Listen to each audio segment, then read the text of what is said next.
ఈరోజు ఉద్యమాల పురిటిగడ్డ ఉస్మానియా యూనివర్సిటీలో 11వ తారీఖు నాడు జరిగే మాదిగల విశ్వరూప మహాసభని విజయవంతం చేసే దశలో ఇక్కడ మలిదశ తెలంగాణ ఉద్యమాన్ని ఉర్రూతలూగించి ఎన్నో లాఠీ దెబ్బలు తిని జైళ్ల పాలై ఉద్యమాన్ని నడిపిస్తూనే ఇంకో పక్క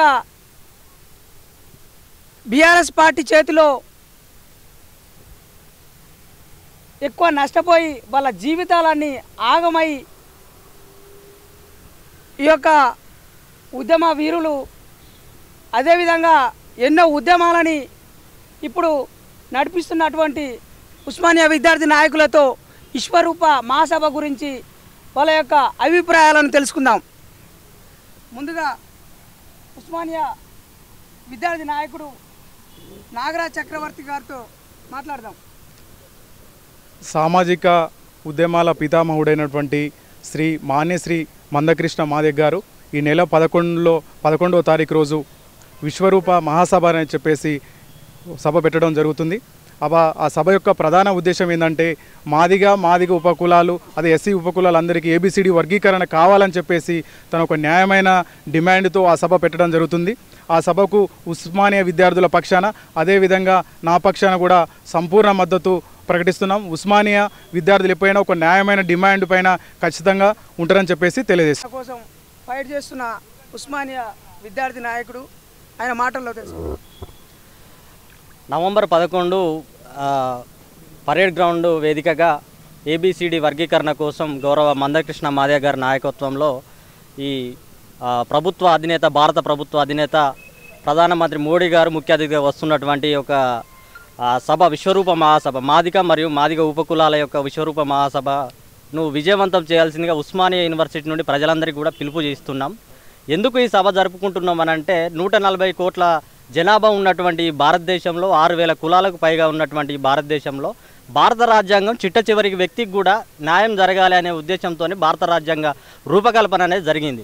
కానీ రూపకల్పన జరిగినా కూడా కొన్ని కులాలకు ఇంకా సంబంధించిన వాటికి సామాజిక న్యాయం అనేది వాళ్ళకి సంబంధించిన భారత రాజ్యాంగం నుండి ప్రభుత్వం నుండి అందాల్సినటువంటి రాజ్యాంగ ఫలాలు అందట్లేదు కనుక మనకు సామాజిక న్యాయ కోణంలో గత 30 సంవత్సరాల నుండి ఈ యొక్క ఉద్యమం అనేది జరుగుతుంది కనుక ఈ యొక్క ఉద్యమానికి మనము పూర్తిగా మద్దతు ఇచ్చి ఒక కుల ఉద్యమంగా ప్రజలందరూ కూడా చూడవద్దు. ఇది ఒక సామాజిక న్యాయ పోరాటం. ఇది ఇప్పుడు ప్రజెంట్ బీసీలు కనుక చూసుకుంటే చట్టసభల్లో రిజర్వేషన్లు కావాలని చెప్పేసి పోరాటం చేస్తున్నారు. అంటే వారి జనాభాకు అనుగుణంగా వారి వాటా భారతదేశ సంపదలో వారి వాటను వాళ్ళు అడుగుతున్నారు. కాబట్టి అదేవిధంగా మనకు ఇక్కడ ఉన్నటువంటి రిజర్వేషన్ అనేది ఎస్సీ వర్గీకరణ కూడా అదే కోవకు చెందినటువంటి కాబట్టి రేపు బీసీలకు కావాల్సిన రిజర్వేషన్లు రావాలన్నా ప్రైవేట్ రంగంలో రిజర్వేషన్లకు రావాలన్నా ప్రతి వ్యక్తికి న్యాయం జరగాలన్నా భారత రాజ్యాంగం నుండి ప్రభుత్వాల నుండి రావాల్సినటువంటి అన్ని ఫలాలు మనకు అందాలన్నా కూడా ఇలాంటి పోరాటాలకు నైతిక మద్దతు ప్రజలందరూ కూడా ఇవ్వాల్సి ఉంటుంది. కనుక ఈ మాదిగ ఉపకులాలు మాదిగ రక్తం ప్రవహిస్తున్నటువంటి ప్రతి ఒక్క వ్యక్తి కూడా ఆ రోజు ఇంటికి తాళం వేసి సామాజిక న్యాయం పోరాటం కోసం దళిత వర్గాల నుండి ఈ దేశంలో ఎలాంటి అన్యాయం జరిగినా కూడా ముందుండి నడిచేటువంటి ఈ యొక్క దళిత వర్గాలు ముందుండి తమ హక్కుల కోసం తాము పొందడం కోసము ప్రభుత్వం నుండి వచ్చే ఫలాలను పొందడం కోసము అందరూ కూడా తరలి రావాలని చెప్పేసి ఉస్మానియా యూనివర్సిటీ నుండి ఈ వేదికగా సామాజిక తెలంగాణ స్టూడెంట్స్ అసోసియేషన్ నుండి పూర్తి మద్దతు తెలియజేస్తూ రాష్ట్ర అధ్యక్షుడిగా నేను తాళ్ళ అజయ్గా మాట్లాడుతున్నాను. కాబట్టి ఈ యొక్క సభను విజయవంతం చేయాల్సిందిగా ప్రజలకు కోరుతున్నాను. 1965లో లోకూర్ కమిషన్ ఇదే ఉపకులాల మీద రిజర్వేషన్ క్లాసిఫికేషన్ చేయాలని చెప్పేసి ఒక నివేదిక ఇవ్వడం జరిగింది. అయితే దాని మీద రివ్యూ కమిషన్ కూడా 1965లో నియమించిన లోకూర్ కమిషను ఈ యొక్క ఎట్లయితే బీసీలలో ఉపకులాలు ఉన్నాయో అట్లే ఎస్సీ అంటే దళిత సామాజిక వర్గానికి సంబంధించిన ఉమ్మడి రాష్ట్రాల్లో 52 ఉపకులాలకు సంబంధించిన వాటి మీద లోకూర్ కమిషన్ ఇస్తే లోకూర్ కమిషన్ కూడా అందరికీ న్యాయం జరగాలంటే వాళ్ళకి పక్క ఏబిసిడి వర్గీకరణ చేయాలని చెప్పేసి ఒక నివేదిక ఇవ్వడం జరిగింది.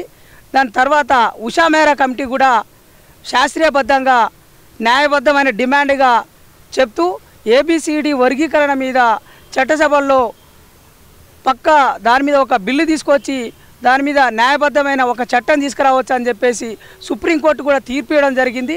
అయితే ఇది ఇంతవరకు బిల్లు రూపం నుండి చట్ట రూపంలోకి రాకపోవడానికి కారణాలు ఏందో తెలుసుకుందాం. మాదిగల విశ్వరూప మహాసభకు తలబెట్టిన మందకృష్ణన్న ఈ నెల 11న అన్న మీటింగ్ పెట్టడం జరిగింది. ఇప్పటి వరకు లోకూర్ కమిషన్ ప్రవేశపెట్టిన బిల్లుని నిమ్మకు నీరెత్తినట్టు చేసిరు, కానీ ఇప్పటి వరకు మనకు మాదిగా ఉపకులాలకు ఎలాంటి న్యాయం జరగలేదు. కాబట్టి ఊరు వాడల అందరూ తరలి వచ్చి మందకృష్ణన్న తలబెట్టిన మాదిగల విశ్వరూప మహాసభను విజయవంతం చేయగలరని ఈ సందర్భంగా తెలియజేస్తున్నాను. 3 దశాబ్దాలుగా ఎంఆర్పిఎస్ ఉద్యమం 1994 నుండి నేటి వరకు నిరాటకంగా కొనసాగుతూనే ఉంది. అయితే కేవలం ఎంఆర్పిఎస్ మాదిగ ఉపకులాల యొక్క హక్కుల కోసమే కాకుండా ఈవెన్ వికలాంగుల హక్కుల కోసం, మహిళల యొక్క హక్కుల కోసం, వాళ్ళ యొక్క రాజ్యాధికారం కోసం కూడా పాటుపడడంతో పాటు అనేక ఉద్యమాలను నడిపిస్తూ ఉన్నది. అంతేకాకుండా ఈ యొక్క 3 దశాబ్దాల ఉద్యమం యొక్క అంతిమ దశకు చేరుకున్నది. దాంట్లో భాగంగానే 11వ తారీఖున జరిగే విశ్వరూప మహాసభకి భారత ప్రధాని నరేంద్ర మోడీ గారు కూడా వస్తూ ఉన్నారు. మరి వాళ్ళు రావడం మరియు ఈ యొక్క బిల్లు పెట్టే అవకాశం ఉందా లేదన్న విషయం కూడా తెలుసుకుందాం. ముందుగా అందరికీ సామాజిక ఉద్యమ వందనాలు. నవంబర్ 11వ తేదీ నాడు పరేడ్ గ్రౌండ్ మైదానంలో గౌరవ మందాకృష్ణ మాదయ్య గారి నాయకత్వంలో మాదిగల విశ్వరూప మహాసభ జరగబోతుంది.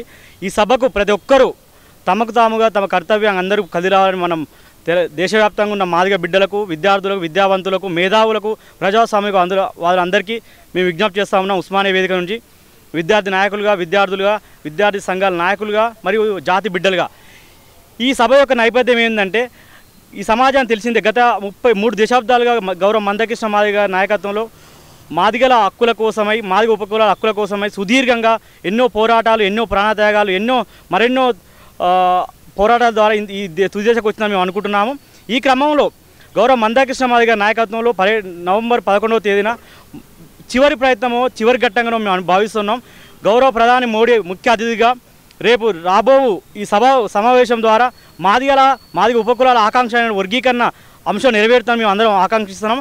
ఈ చివరి పోరాటానికి ఈ చివరి అంక చేరిన దశలో మేధావులు, విద్యావంతులు అందరూ ప్రతి ఒక్కరూ ఈ సభను విజయవంతం చేయాల్సిన కోరుతాం. దాంతో పాటుగా ఈ సమాజాన్ని కూడా విజ్ఞప్తి చేస్తున్నాం. ఎంఆర్పిఎస్ ఉద్యమం అనేది ఒక మాదిగల కోసం ఏర్పడినప్పటికీ ఈ ఉద్యమం ద్వారా ఎన్నో సామాజిక, రాజకీయ అస్తిత్వ ఉద్యమాలకు, ప్రజా ఉద్యమాలకు ఎన్నుపుగా నిలిచింది. ఇవాళ ఈ మాదిగ జాతికి మందకృష్ణ మాదిగ నాయకత్వం జరిగిన పోరాటాలకు ఈ సమాజం నేడు ఈ కులాలు, మతాలు, ప్రాంతాలకు అతీతంగా ఇలా రుణం తీసుకునే సమయం ఆసన్నమైన మేము అనుకుంటున్నాము. కాబట్టి ఖచ్చితంగా ఈ సమాజంలో ఉన్న ప్రతి ఒక్కరూ సామాజిక న్యాయ స్ఫూర్తి, ప్రజాస్వామ్య స్ఫూర్తి కలిగిన ప్రతి ఒక్కరు వచ్చి ఈ సభను విజయవంతం చేయాల్సిందిగా మీ అందరికీ విజ్ఞప్తి చేస్తూ ఉన్నాం. ఈ యొక్క విశ్వరూప సభ గురించి వివిధ విద్యార్థి సంఘాల నాయకులు తమ అభిప్రాయాలను వెలిబుచ్చడం జరిగింది. ఎస్సీ, ఎస్టీ, బీసీ, మైనార్టీ యొక్క వాళ్ళ హక్కులు, వాళ్ళకు సంబంధించిన మానవ హక్కులు కావచ్చు, వాళ్ళ అధికారాలు కావచ్చు, వాళ్ళ రాజకీయపరమైన, ఉద్యోగపరమైన అన్ని రకాల హక్కులు సాధించుకోవాలంటే ఏబిసిడి వర్గీకరణ అనేది న్యాయబద్ధమైన డిమాండ్ అని చెప్పేసి వివిధ సంఘాల నాయకులు మరియు మేధావులు, విద్యార్థి నాయకులు అందరూ తమ అభిప్రాయాలను వెలిబుచ్చడం జరిగింది.